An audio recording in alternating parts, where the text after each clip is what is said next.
Here's the case.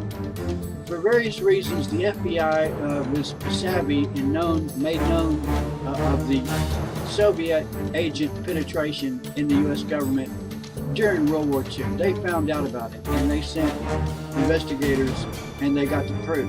The FBI knew that the federal government was eaten up by leftist sympathizers acting as agents of Joseph Stalin, and whose mission was to put Chairman Mao in charge of China and to give Eastern Europe to Joseph Stalin, so that a huge portion of the Earth's population would be under the thumb of communist dictators, resulting in the death of millions and the imprisonment and banishment to gulags, work camps of millions of others. This was a horrible thing to happen.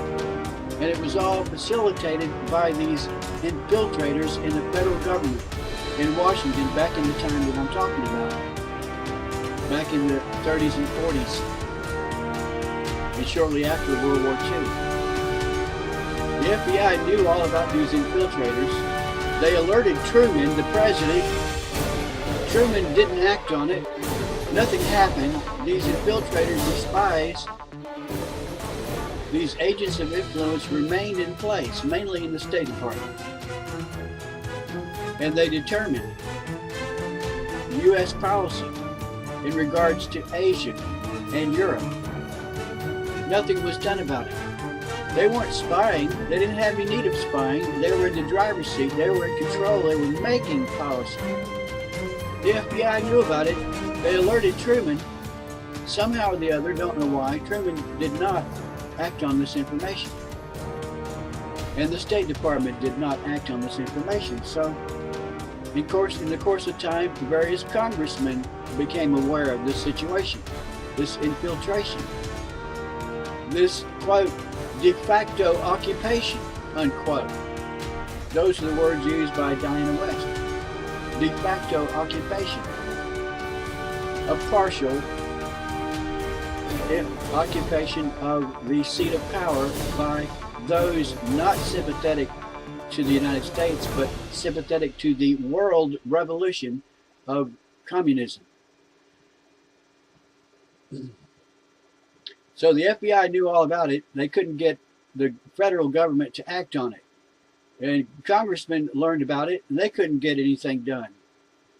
Truman clamped down on their inquiries and told them, bug out. I'm not going to give you any information about your alleged spies in the State Department. So, various congressmen began to do what they had to do. They had to tell the American people. They had to tell you. So, Joseph McCarthy went on a tour of speeches in small, obscure towns across the country. He stopped at several towns, flying from one city to the next over the course of a couple of days. The first speech was at Wheeling, West Virginia. The newspaper, one particular newspaper, claimed that he said, I have here in my hand a list of 205 communist agents in the State Department. And McCarthy said, no, I didn't say that.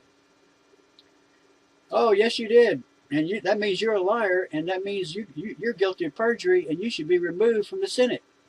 Well, the evidence now shows clearly that he did not say, I have a list of 205. He repeatedly referred to a list of 57.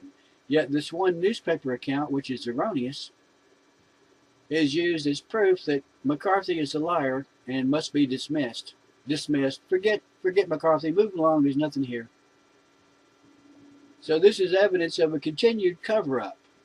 Not only was the penetration real and very important and of great consequence, McCarthy was smeared, and the whole thing was brushed aside by a conspiracy, which is easy to do if you're dealing with the American people who are not paying attention.